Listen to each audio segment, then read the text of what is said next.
Lembaga Penyiaran Publik Lokal, Radio Publik Kabupaten Sragen, Buana Asri, saluran informasi. Guyub Rukun Bangun Sukawati.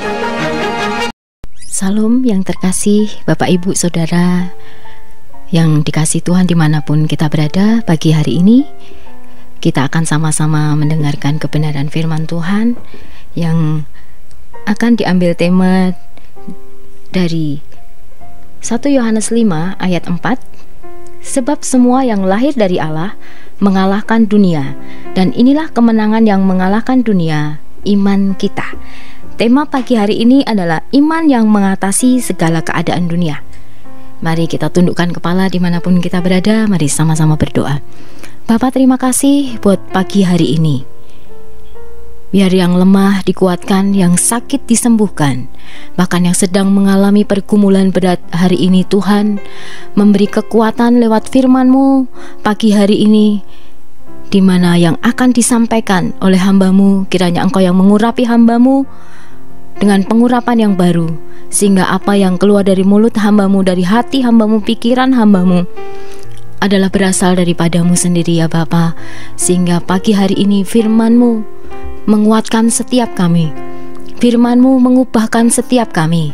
Firman-Mu menjadi pelita bagi kaki kami melangkah dan terang bagi setiap jalan kami. Hamba berdoa biar pagi hari ini shalom yang daripada Tuhan turun atas setiap kami semua, membawa damai sejahtera, sukacita, dan pengenalan akan Tuhan terus bertumbuh di dalam setiap kehidupan kami. Terima kasih Tuhan. Demi nama Yesus kami siap diberkati firman Tuhan. Haleluya. Amin. Sesuai dengan tema yang ada pagi hari ini, iman yang mengatasi segala keadaan dunia. Iman yang mengatasi segala keadaan dunia hari-hari ini sangat diperlukan, karena bagaimana kita tetap bisa survive di tengah-tengah pandemi, kita bisa tetap mengalami resepsi di tengah-tengah resesi, ya. Jadi kita tetap mengalami berkat Tuhan di tengah kondisi yang sedang tidak menentu, harga-harga yang sedang mengalami kenaikan, inflasi yang saat ini sedang terjadi. Namun kita percaya kita punya iman yang bisa mengatasi segala keadaan yang ada di dunia ini. Dan iman yang bagaimana? Pastinya iman yang lahir dari Allah sendiri. Seperti dikatakan di dalam Yohanes yang kelima, 1 Yohanes 5 ayat yang keempat dikatakan, sebab semua yang lahir dari Allah mengalahkan dunia, dan inilah kemenangan yang mengalahkan dunia, yaitu iman kita. Semua yang lahir dari Allah. Iman itu timbul dari pendengaran, dan pendengaran akan firman Tuhan. Roma 10 ayat 17, firman Tuhan berkata, jadi iman timbul dari pendengaran, dan pendengaran oleh firman Kristus. Jadi semua yang lahir dari Allah yang kita dengar menjadi sebuah rema dalam hidup kita, itu akan menjadikan iman di dalam hidup kita untuk kita mulai dikuatkan menghadapi situasi dan keadaan saat ini. Kita telah mendengar sebuah kisah yang ada di dalam Alkitab yang kita sangat percaya, di mana ketika waktu itu, ya, Petrus mengalami satu perjalanan bersama-sama dengan murid-muridnya, dan kondisi waktu itu, ya, kira-kira jam 3 petang, ya, dan mereka mengalami yang namanya kegoncangan, ya. Karena tiba-tiba hari itu mereka melihat seseorang yang berjalan di atas air, ya. Mereka kaget sekali, ya. Mereka berpikir itu hantu, ya. Tetapi waktu seseorang yang berjalan di atas air itu berkata, ini aku Tuhan, ya. Dan Petrus hari itu melihat kepada Yesus yang saat itu berjalan di atas air, dan dia berkata, kalau Engkau Tuhan, suruh aku ke situ, ya.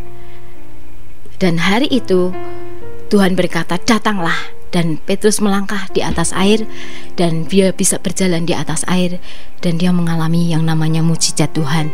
Sesuatu yang lahir dari Allah itu mengalahkan dunia, dalam arti sesuatu yang tidak mungkin dunia bisa lakukan, ya. Karena berjalan di atas air itu kita melawan yang namanya gravitasi itu nggak mungkin ya, nggak mungkin. Dan sampai saat ini ya, kalau kita ada di kolam renang, kita nggak mungkin bisa tiba-tiba berjalan di atas air ya. Iman itu timbul dari pendengaran akan firman Tuhan. Hari itu Petrus mengalami mukjizat, dia bisa berjalan di atas air karena apa? Dia mendengar Tuhan yang sudah ngomong kepada dia untuk berjalan di atas air ya. Jadi ketika Tuhan bicara, dia dengar Tuhan bicara, dia melangkah, dia ngalami yang namanya iman yang bisa mengalahkan dunia.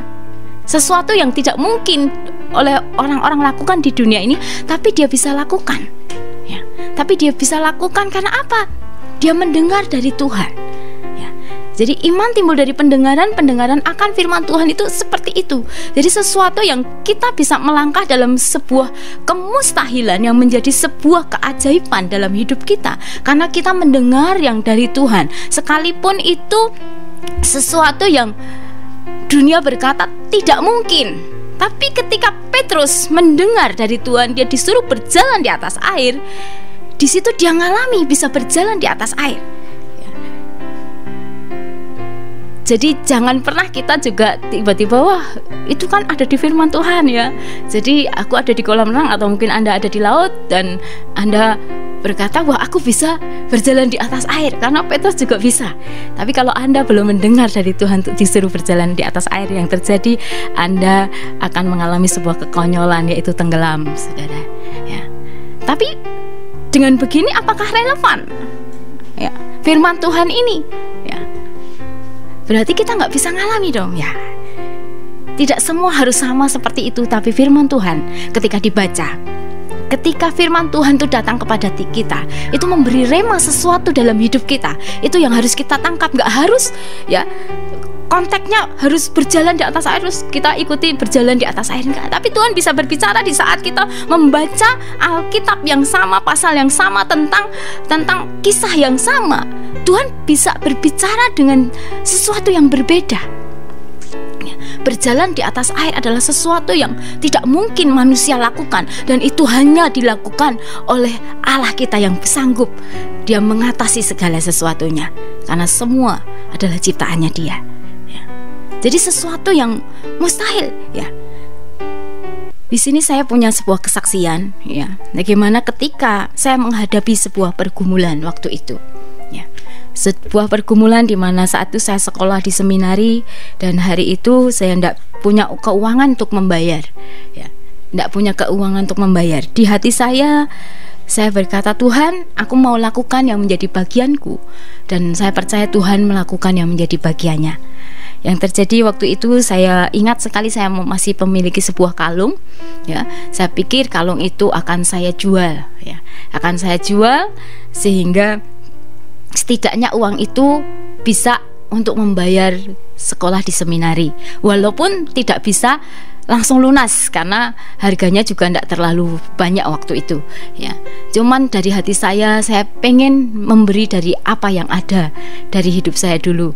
Kalau saya pengen melihat mujizat Tuhan, saya percaya dimulai dari kita yang mau ambil bagian apa yang menjadi bagian kita, dan kita tahu Tuhan melakukan apa yang menjadi bagiannya. Dan yang terjadi waktu itu ya, saya sempat membaca ayat ini, dan itu seperti lompat ya, seperti lompat. Jadi di situ Tuhan cuma mau berkata kepada saya bahwa saya harus ngalami sesuatu yang supranatural, sesuatu yang bukan karena usaha manusia, tapi kita melihat karena Tuhan yang bekerja. Namun bagianku harus dengar apa yang menjadi bagianku di dalam Tuhan, bukan seperti yang saya mau lakukan ya. Yang saya lakukan adalah ketika saya jual, saya dapat uang, saya bisa bayar walaupun nggak full ya. Tetapi hari itu tiba-tiba Tuhan taruh untuk mengalami sesuatu yang tidak biasa-biasa, yang luar biasa ya. Seperti berjalan di atas air itu tidak biasa, itu luar biasa ya. Sesuatu yang luar biasa yang semua orang ya, waktu itu Petrus dan murid-murid yang ada di seluruh kapal itu, mereka semua takjub. Mereka tahu siapa yang ada di hadapan mereka, yaitu Anak Allah yang Maha Tinggi. Dan hari itu ketika saya mau jual, ya, tiba-tiba Tuhan tuh taruh di hati saya, jangan dijual, berikan kepada si A, ya. Tiba-tiba itu kok saya tuh mau jual, jadi tidak damai sejahtera rasanya. Pengennya itu memberikan kepada si A. Saya pikir, Tuhan, tapi ini kan mau untuk bayar sekolah. Tapi Tuhan taruh di hati saya, berikan kepada si A. Setiap kali saya mau jual, hati saya tidak damai sejahtera. Ya, saya belajar untuk taat, dan memang ketaatan itu mendatangkan berkat buat setiap kita. Amin. Ya, ketaatan mendatangkan sebuah berkat. Hari itu saya mengalami sesuatu yang tidak biasa-biasa, karena ketika saya akhirnya bungkus itu kalung, nggak jadi saya ke toko emas untuk menjual, tapi saya bungkus itu kalung, saya datengin, ya, teman saya yang memang Tuhan tadi sudah beritahukan untuk diberikan, ya. Saya datengin, saya bilang sama beliau bahwa tadi waktu aku doa, di hati ini tiba-tiba diingatkan padamu, ya. Walaupun sebenarnya jujur keinginanku pengen tak jual, tapi Tuhan bilang, Tuhan ingatkan itu untuk diberikan padamu, dia bilang gitu. Ketika dia terima itu, dia buka, dia sempat kaget dan dia nangis. Dia berkata bahwa itu doanya yang sudah lama sekali dia hadapkan ke Tuhan. Dia pernah menabur sebuah kalung untuk pekerjaan Tuhan, dan dia berpikir satu ketika, Tuhan, aku pengen diganti kalung, aku tidak mau diganti uang, aku tidak mau diganti apapun, aku pengen diganti kalung, ya. Waktu terus berjalan dan dia pikir, mungkin doaku terlalu egois. Dia pikir mungkin doanya terlalu egois, masuk nabur harus menuntut Tuhan untuk mengembalikan hal yang sama. Dan dia sudah lupakan itu, sudah saya lupakan, sudah saya nggak fokus lagi untuk minta kalung itu balik. Saya sudah nggak fokus lagi ke itu, saya fokusnya menyenangkan hati Tuhan. Tetapi ternyata hari ini ketika aku terima kalung ini, membuktikan bahwa Tuhan, ya, tidak memperhitungkan apa yang dikerjakan anak-anaknya.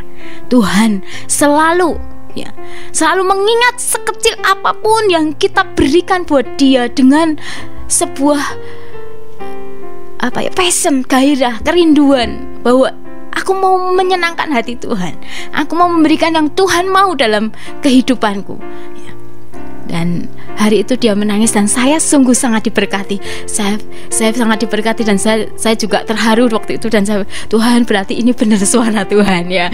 Jadi berarti ini benar suara Tuhan, dan saya bahagia sekali hari itu.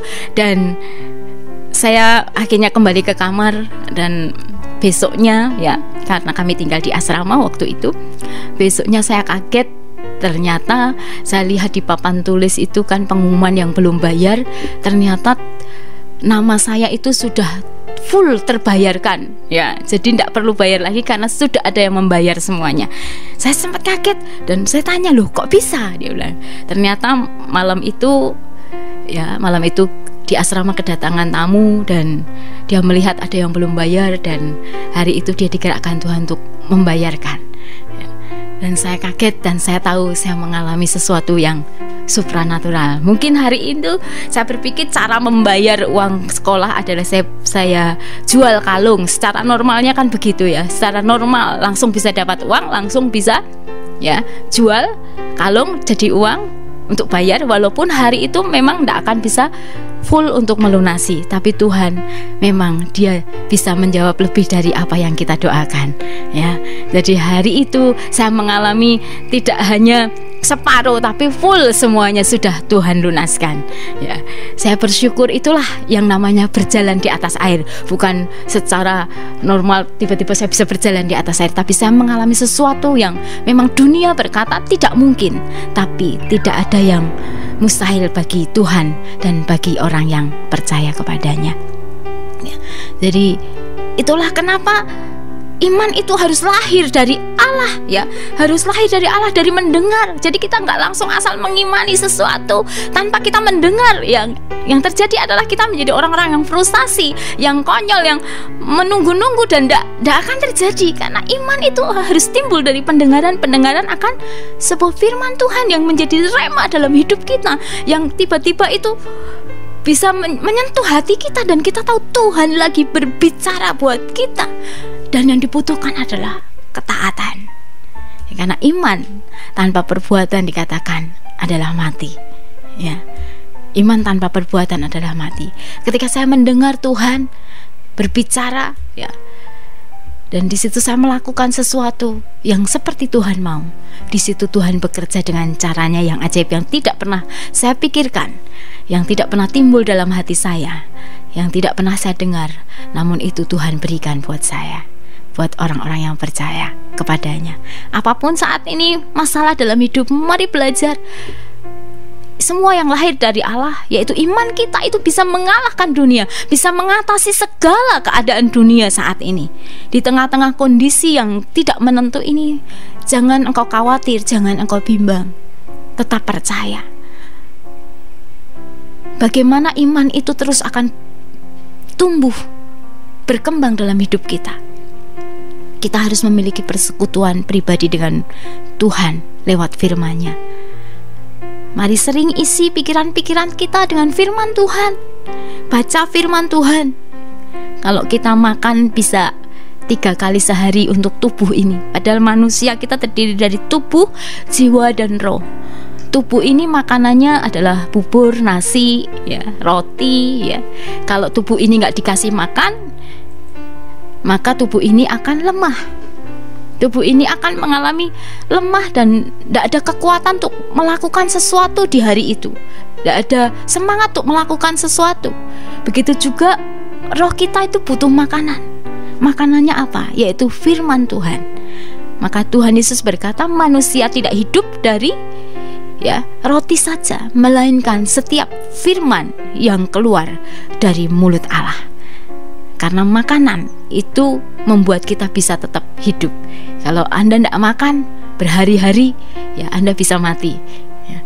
Karena Anda makan, Anda akan hidup. Ya, begitu juga roh kita. Kalau kita tidak makan firman Tuhan, roh kita akan mati. Kalau kita bisa makan sehari 3 kali, mari belajar minim dah. Anak-anak Tuhan mulai wake up, bangun, setidaknya makan 3 pasal 1 hari. Padahal Anda makan 3 kali sehari, belum lagi camilan dan sebagainya. Ya, saya sih menghimbau anak-anak Tuhan hari ini bangkit, anak-anak muda ya yang mendengar firman Tuhan pada pagi hari ini, mari cintai firman Tuhan. Ya. Mazmur Daud berkata, firman-Mu itu ya menyejukkan hatiku, pelita bagi kakiku, terang bagi jalanku. Ketika firman-Mu disingkapkan, ya, membuat mataku bercahaya, ya. Jadi ada sesuatu yang membuat sebenarnya kalau kita belajar firman Tuhan, ya, tiba-tiba menghadapi kondisi situasi apapun, firman itu bisa berbicara. Roh Kudus diberikan buat kita untuk menolong kita, ya, menolong kita, menghibur kita, memberi kuasa kepada setiap kita. Dan Roh Kudus itu bekerja untuk menolong kita, mengingatkan setiap apa yang sudah kita baca, yang kita sudah dengar dari firman Tuhan. Tiba-tiba Dia akan tolong kita untuk mengingat kembali apa yang menjadi firman Tuhan. Dia akan tolong kita kembali lewat firman Tuhan yang memberi kita kekuatan di saat kita lemah, di saat kita sedang mengalami sakit penyakit. Tuhan berbicara kepada kita untuk menguatkan hati kita lewat firman-Nya. Dan itu Roh Kudus berfungsi untuk mengingatkan setiap kita. Tapi kalau kita tidak pernah membaca firman, kita cuma lihat TV, kita lihat berita-berita dalam dunia yang membuat kita akhirnya pusing. Yang terjadi ketika kita menghadapi satu masalah di dalam hidup kita, bukan firman yang muncul, tapi perkataan daripada dunia yang sedang mengalami resesi, inflasi, yang sedang mengalami semua kenaikan, yang sedang mengalami kegoncangan. Itu yang akan masuk di dalam pikiran kita. Dan itu yang akan menguasai kita sehingga ketakutan, sehingga kita menjadi khawatir, sehingga kita menjadi lemah dalam iman kita. Karena apa? Iman tadi timbul dari pendengaran, sedangkan kita mendengar bukan dari firman. Yang kita dengar, yang masuk di dalam pikiran dan hati kita adalah sesuatu yang dari dunia ini, pikiran-pikiran manusia, hikmat-hikmat daripada manusia, dan bukan hikmat yang daripada Tuhan. Sehingga ketika kita mengalami masalah dalam hidup kita, kita nggak bisa mengatasinya. Karena apa? Karena kita nggak punya iman. Kita jadi khawatir, kita jadi takut, dan membuat akhirnya apa? Ya, kita tidak percaya. Kita mencari pertolongan yang bukan dari Tuhan. Kita melakukan sesuatu yang Tuhan tidak suka dalam hidup kita. Ya. Jadi pagi hari ini mari isi hidup kita dengan firman Tuhan, ya. Supaya kita bisa bertumbuh, berbuah, berkembang di dalam pengenalan kita akan Tuhan, ya. Sehingga ketika masalah terjadi, Roh Kudus mengingatkan kita banyak hal tentang firman Tuhan. Kita menjadi orang-orang yang kuat, menjadi orang-orang yang tidak terhentikan, menjadi orang-orang yang terus dibawa naik dan tidak turun, orang-orang yang terus diangkat jadi kepala dan bukan ekor, sebagaimana janji Tuhan berlaku atas setiap hidup kita. Dan kita menjadi orang-orang yang dipanggil dan tidak menjadi yang terakhir. Karena seringkali dalam perjalanan iman kita tidak mau berlari, kita tidak mau menghadapi sebuah perlombaan. Alkitab jelas berkata, hidup ini perlombaan, berlarilah sampai engkau mendapatkan hadiah. Namun seringkali ketika kita menghadapi masalah, kita menghadapi masalah hati misalkan, jelas Alkitab berkata, ya, kita harus menjaga hati kita dengan segala kewaspadaan, karena dari situlah terpancar kehidupan. Ketika kita menghadapi proses dalam pekerjaan, dalam rumah tangga, di dalam apapun juga yang kehidupan kita, ada masalah dengan seseorang, ya, di dalam pekerjaan, di dalam rumah tangga, mungkin suami, istri, ya, kalau kita nggak bisa mengampuni, yang terjadi akan banyak terjadi perceraian. Tapi bagaimana ketika kita kembali kepada Tuhan, kepada firman Tuhan yang akan menjadikan kita kuat, memiliki iman bahwa, ya, dunia boleh berkata, ya, misalkan dalam kehidupan rumah tangga saja, ya, kalau awal kita masuk dalam rumah tangga manis sekali, ya, ya, jadi kalau tersandung batu orang bilang, waduh hati-hati yang, ya. Tapi kalau sudah masuk dalam rumah tangga lama, orang boleh bilang, ya, banyak orang bilang akan apa? Tersandung malah disyukur ke, orang hati-hati, ya. Bahkan maaf ya, mungkin ada keluar kata-kata, ya, meripate di mana, ya. Jadi seperti itu pada pasangan, padahal dulu, ya, begitu baru awal-awal menikah begitu manis, ya. Dan bagaimana bisa mempertahankan kehidupan rumah tangga kalau kita tidak punya kekuatan daripada Tuhan, penghiburan dan pengharapan bahwa, ya, seharusnya kita tidak pernah kekurangan yang namanya kemanisan atau anggur sukacita di dalam rumah tangga kita, karena kita melihat di dalam Alkitab jelas berkata ada mujizat yang Tuhan buat pertama kali, yaitu di Kana, di sebuah pesta perkawinan. Hari itu, ya, di dalam sebuah pesta perkawinan terjadilah anggur yang adalah lambang daripada sukacita, kemanisan, ya, di dalam sebuah rumah tangga. Mereka kehabisan, ya, namanya kehabisan anggur, mereka nggak bisa menyuguhi kepada tamu. Yang terjadi harusnya keluarga itu akan malu, ya, dan akan banyak omongan yang tidak enak, pasti sampai kehabisan anggur, ya.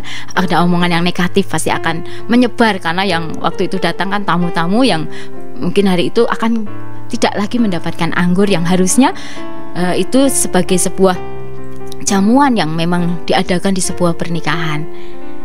Namun hari itu kita mendengar kisah itu tidak berhenti di situ, ya, yang menjadi tuan rumah tidak pernah dipermalukan, ya, pernikahan itu tidak pernah dipermalukan, karena ada apa? Karena yang punya gawi atau yang tuan rumah itu mengundang yang namanya Yesus di dalam pesta perkawinan itu. Kalau ada Tuhan Yesus, dialah firman yang hidup itu sendiri, maka semua masalah yang tidak bisa diatasi akan bisa diatasi. Dan yang terjadi hari itu, ya, Tuhan Yesus buat mujizat, ya. Air berubah menjadi anggur. Dan air itu dari mana? Dari tempayan-tempayan yang diisi air, yang hari itu sebenarnya digunakan untuk membasuh kaki para tamu yang akan masuk ke dalam ruangan pesta. Namun air dari tempayan untuk pembasuhan air itu bisa berubah jadi anggur ketika ada pelayan-pelayannya di situ yang mau mendengar apa yang Yesus katakan, untuk mereka mengisi tempayan-tempayan itu dengan air penuh dan mencedoknya dan dibawa ke pemimpin pesta. Ya, kisah itu berkata seperti itu, dan ketika disendok dikasihkan pemimpin pesta, diincipi, disitulah terjadi sebuah mujizat. Air berubah menjadi anggur, dan bahkan dikatakan anggur itu lebih enak, lebih manis daripada anggur yang tadi mereka punyai, yang disajikan di awal. Sampai pemimpin pesta berkata, baru kali ini loh, harusnya itu orang menyajikan yang enak dulu, anggur yang manis dulu di awal, baru yang kurang enak itu di akhir. Tapi ini dari awal ya sampai akhir, bahkan kau punya anggur yang benar-benar manis. Karena Yesus buat mujizat di sana. Ada orang yang taat melakukan apa yang Tuhan perintahkan. Ketaatan mendatangkan berkat. Dan ketika baca kisah ini, dalam hati saya timbul iman, saudara. Karena ketika saya dengar firman, timbul iman, berarti rumah tanggaku tidak akan pernah mengalami kasih kemanisan yang akan menjadi suam. Tidak akan. Karena apa? Cukup ketika kita air dari tempat pembasuhan saling merendahkan hati satu dengan yang lain, gak merasa benar, gak merasa lebih baik satu dengan yang lain. Antara suami istri bisa menerima penerimaan satu dengan yang lain, perbedaan satu dengan yang lain. Ya, kita berbeda, satu pria, satu wanita. Ya, perbedaan kita bisa terima, pemikiran dua kepala jadi satu. Ya, ketika kita saling rendah hati, saling bisa mengampuni, di situ kita nggak akan pernah yang namanya kehabisan sukacita, kemanisan di dalam sebuah rumah tangga. Apapun prosesnya, percaya kita tidak akan pernah dipermalukan ketika kita undang Yesus ada di dalam rumah tangga kita. Dan saya mengalami saat ini, di mana 12 tahun kami menikah, walaupun belum punya anak, tapi saya tahu kebahagiaan tidak terletak di anak. Ya, banyak orang punya anak toh hidupnya berantakan. Ya. Kalau anak itu hanyalah sebuah anugerah, titipan daripada Tuhan. Ya. Jadi kalau saya nggak dikasih anak, tapi kalau ada Tuhan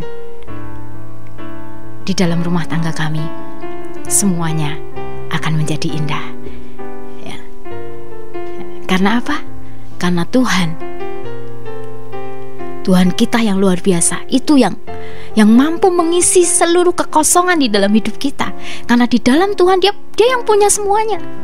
Kalau kita sudah ketemu Tuhan,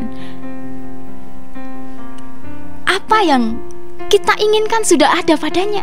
Berkat semua datang dari Tuhan. Banyak orang punya uang, tapi kalau mereka nggak sadar itu semua berkat dari Tuhan, hidup mereka juga toh nggak bahagia. Mereka bisa keluar negeri kemana-mana, 1 bulan bisa berkali-kali pergi ke luar negeri, tapi toh mereka nggak memiliki damai sejahtera. Mereka nggak memiliki sukacita. Karena semua kita harus sadar berasal dari Tuhan. Kalau kita sudah ketemu Tuhan, kita akan tahu bagaimana cara menggunakan berkat yang Tuhan berikan. Karena semua hanya titipan. Ya, dalam istilah dunia, mampir ngombe. Ya, tapi bagaimana kita ketika masih diberi kesempatan, kita mau berguna bagi Tuhan, bagi sesama. Karena salib berbicara bagaimana kita mengasihi Tuhan dan bagaimana kita mengasihi sesama. Hidup ini adalah kesempatan. Ada sebuah pujian berkata, hidup ini adalah kesempatan. Hidup ini untuk melayani Tuhan. Jangan sia-siakan waktu yang Tuhan beri. Hidup ini hanya sementara. Hidup ini harus jadi berkat. Ya. Kalau kita mau jadi berkat, mari kita buat sesuatu yang berbeda dari apa yang dunia ini lakukan. Kita terima yang dari Tuhan, sekecil apapun yang dari Tuhan. menjadikan iman dalam hidup kita. Alkitab berkata iman sebesar biji sesawi mampu memindahkan gunung. Ya.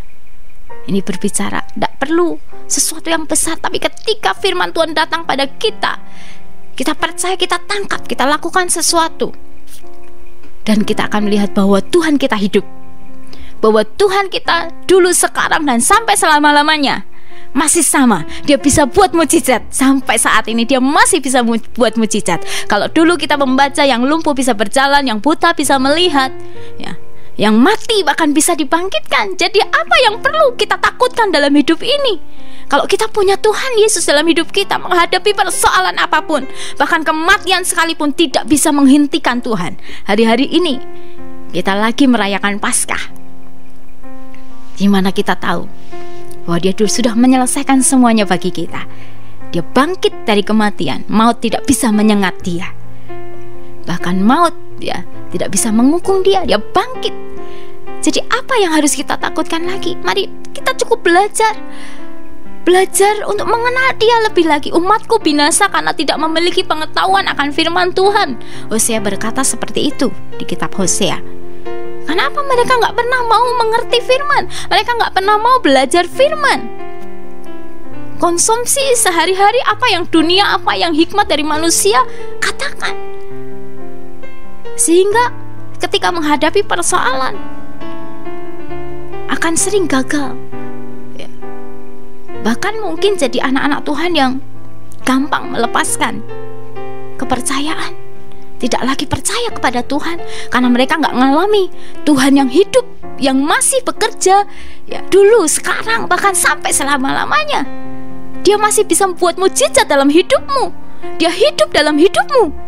Dia ada, Dia menyertai engkau. Dia yang berkata Immanuel, Tuhan beserta dengan kita. Itu benar-benar Tuhan beserta kita.